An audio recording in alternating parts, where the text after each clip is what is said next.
This is Eastmain in northern Quebec near James Bay. From 2000 to 2009, Eastmain was the theater of an unprecedented scientific research project. Those were extraordinary years, and the whole team was entirely aware that we'd never have the opportunity to do such a research again.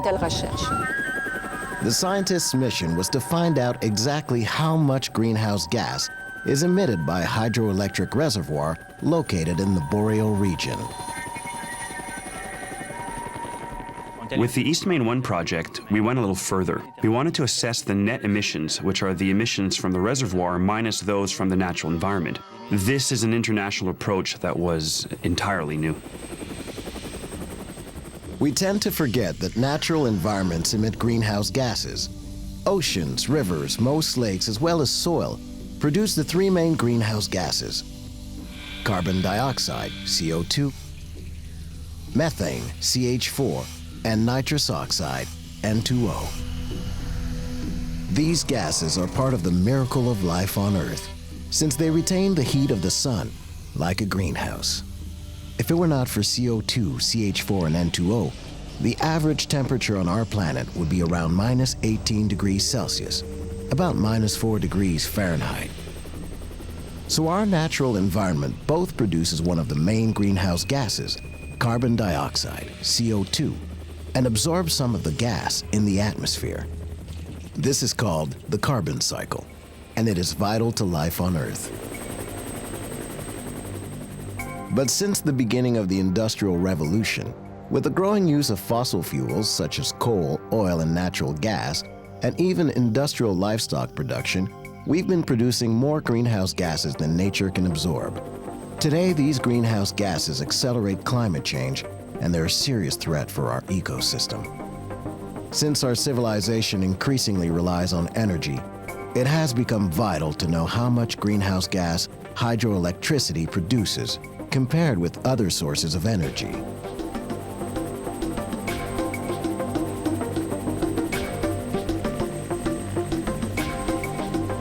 For example, we know that every gigawatt hour produced with coal generates 900 to 1,300 tons of CO2. We also know that every gigawatt hour produced with natural gas generates 360 to 380 tons of CO2. But how much greenhouse gas does hydroelectricity generate? Until very recently, we only had approximations based on gross emissions. Today, however, this is not enough. We now need to assess the net greenhouse gas emissions of hydroelectric reservoirs more precisely, so we can fully appreciate their environmental footprint. A unique opportunity arose in 2003 when Hydro-Québec began planning the construction in 2006 of a 603 square kilometer reservoir on the Eastmain River near James Bay. For the first time, scientists would be given the opportunity to measure the greenhouse gases emitted by the natural environment before the creation of a reservoir. McGill University and the Université du Québec à Montréal, as well as a private firm, Environnement Illimité, brought together dozens of scientists in different fields to carry out this project. This was to be the world first for a number of reasons, mainly because no one had ever carried out such thorough research with such a diversified team and such sophisticated equipment. Very, very few studies provide a comprehensive assessment of carbon sinks and carbon sources for an entire landscape, especially in the Boreal region. In 2005, after a long and meticulous planning phase, teams of scientists deployed their battery of instruments in an area that encompassed the future reservoir plus a radius of about 20 kilometers in all directions. They were to scrutinize forests, peat bogs, lakes and rivers, in other words, the terrestrial environment, the wetlands, and the aquatic environment.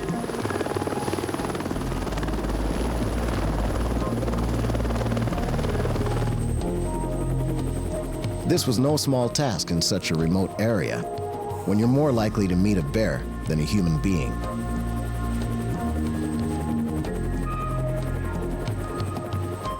The reservoir was created in May 2006 And the scientific team closely monitored its effects on these three environments, terrestrial, wetlands, and aquatic, until 2009. Conditions were sometimes extreme, particularly during very cold weather.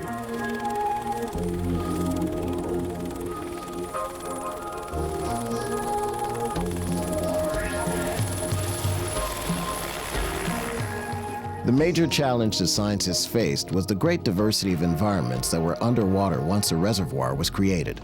The field data was necessary for the modeling process, which would be used to develop long-term projections. We will analyze the CO2, the CH4, and the N2O. In fact, we'll perform 3 analyses to make sure we have the same value. This one we're taking from the surface. Here we're doing a profile, so we'll take measurements at 4 different depths, from the bottom to the surface. This is an enormous, multidisciplinary research campaign with several different aspects that require a number of specialists: aquatic environment specialists, terrestrial environment specialists, and peat bog specialists as well. Surprisingly enough, for such a large project, the fieldwork is carried out by small teams which seem very frail in the vastness of the boreal landscape. Jessica and her colleagues have traveled several kilometers to find a patch of underbrush that is identical to one that Jessica spotted a year earlier in the soon-to-be flooded area. Their task is to assess the quantities of plants that absorb and emit greenhouse gases in this particular environment, and then estimate the volume of organic matter that will decompose after the flooding. In various types of forest environments, open or closed forest of conifers, forest of leafy trees, whether it's after an ancient or recent fire, we'll try to find out how much carbon there is in the forest humus, depending first on the type of stand and second on the type of disturbance that occurred. Further into the forest, a team arrives at one of the large towers that were key to this study on greenhouse gases. I do research that's called micrometeorology, which means that I measure exchange with the atmosphere using the atmosphere as the measurement technique. So to do this, we go out and we have to choose sites that are relatively homogeneous. We set up very large towers to get above the site. And you can imagine in a forest, that means a tower of 25 meters height. A peatland, 3 meters height, it will be good enough. On those towers, then, we have meteorological equipment that measure the environmental conditions that are continuously changing, as well as specialized equipment called eddy covariance techniques, which allow us to measure very, very precisely the movement of the air, and in particular the vertical wind speed, as well as concentrations of CO2, for example, to get the CO2 exchange.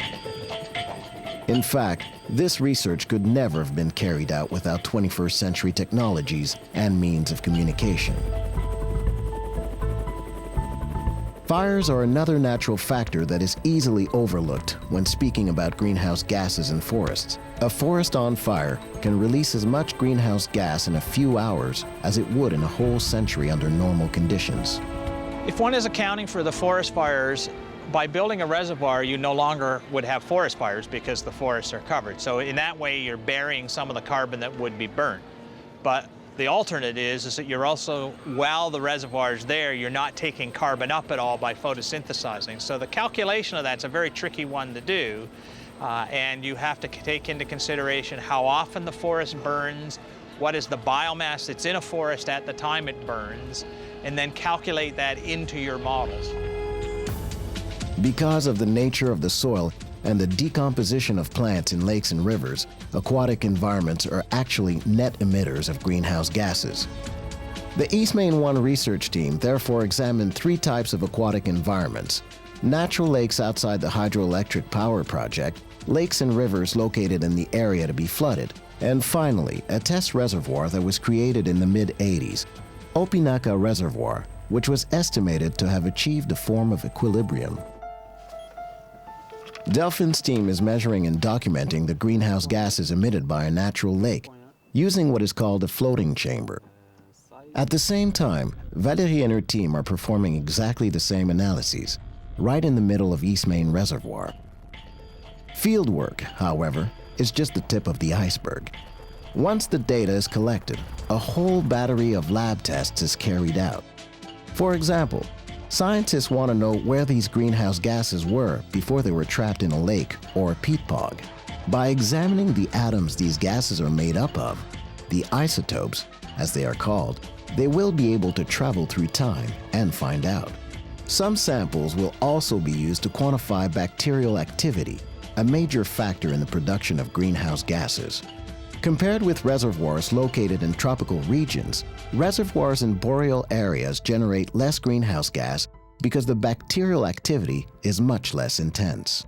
In fact, in northern areas, peat bogs form the ecosystem that produces the most greenhouse gas, mainly because these large expanses of dense, water-saturated vegetation contain large quantities of carbon. That's why they are of particular interest to scientists. Do you know how deep down this was in the peat bog? It's about a depth of about 1.5 meters. Do you know how old it is? It should be around 1,500 to 2,000 years. A peat bog is formed of organic matter that has accumulated over several thousands of years. Each centimeter of this sample, which is called a carat, informs us not only about the evolution of plants and animals, but also about the climate changes over dozens of years. For those who can read them, peat bogs are fascinating history books.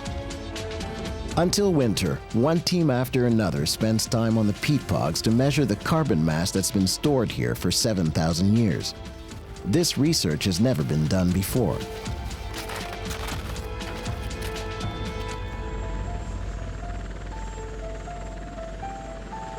When spring returns, another team installs measuring devices called soil chambers in order to measure the CO2 exchange at the surface of the peat bog. All these scientists are focused on a single goal, which is to generate as much reliable data as possible.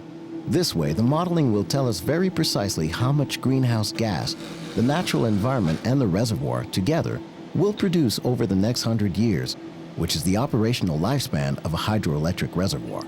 Our particular role in this project is to simulate or model those exchanges based on the measurements that people have done, and then extend those measurements or extrapolate the results over the next century.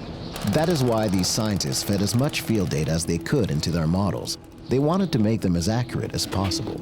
About 100,000 measurements were carried out in the field, and that was just for greenhouse gas measurements. The results of the EM1 project clearly show that more than 95% of the greenhouse gas emitted by the reservoir is carbon dioxide, and that methane emissions are low enough not to be an environmental issue. In 2007, we went back out on the reservoir. We took new readings above the forests and peat bogs that had been flooded. And we observed a major decrease in the fluxes as early as 2007. The second year after creation of the reservoir. In fact, after a few years, in many respects, hydroelectric reservoirs located in the boreal areas are comparable to natural lakes. We expect to see that then continue into some kind of equilibrium, which is comparable to what we observe in natural lakes. So in the common language, I guess, then the reservoir becomes a big lake. It behaves similarly.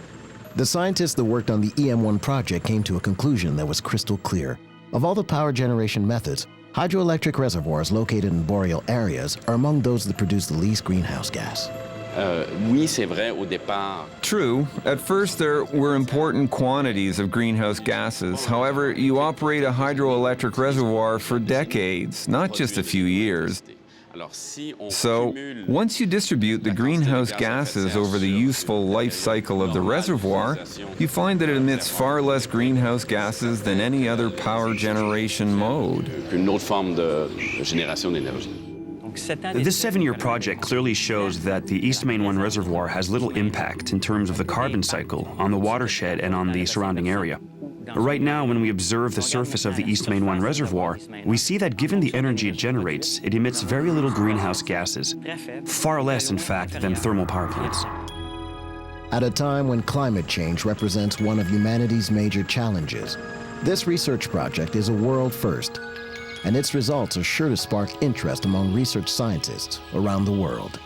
Thanks to the groundbreaking work these multidisciplinary teams of scientists have accomplished, We now know that hydroelectric reservoirs in the boreal region provide Quebecers and North American markets with a source of energy that is in complete harmony with a sustainable development policy.